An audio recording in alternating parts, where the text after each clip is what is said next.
Hello friends, তো আমি মাঝে মাঝে বিভিন্ন রকমের আইটেমের রেসিপি নিয়ে চলে আসি।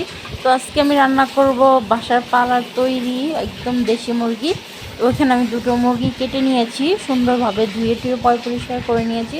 তো এদিকে আমি চুলোতে তেল গরম করে পেঁয়াজ বাটা আলুটা ভেজে নিলাম। তো সুন্দরভাবে আলুটা লাল লাল করে ভেজে নিয়ে এদিকে রসুন বাটা পেঁয়াজ বাটা সব কিছু তৈরি করে রেখেছি। তো আমি এদিকে মশলাটা কষিয়ে নিচ্ছি। তো কষিয়ে নেওয়ার পরে মশলা থেকে তেলটা বেরিয়ে চলে আসছে। তো এটার মধ্যে আমি এখন মাংসগুলো দিয়ে দিব। দেওয়ার পরে মাংসটা সুন্দরভাবে মাখা করে আমি কতক্ষণ ঢেকে রাখবো।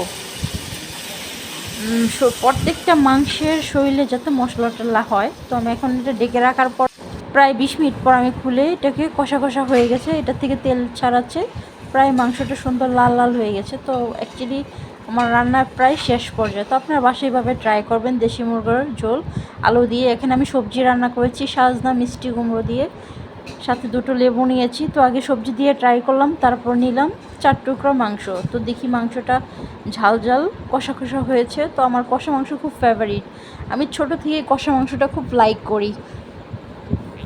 সো আমি একটা ট্রাই করছি, মাংসটা একদম গলে গিয়েছে, খুবই হ্যাপি টেস্ট হয়েছে, আমার কাছে খুবই ভালো লেগেছে। সাথে নিয়েছি লেবু। তো মাংসটা আমি ছিঁড়ে ছিঁড়ে খাচ্ছি, খুবই মজা হচ্ছে। যদি বেশি আমার ভিডিওটা যদি ভালো লাগে আপনারা সাবস্ক্রাইব করবেন, শেয়ার করবেন, লাইক করবেন।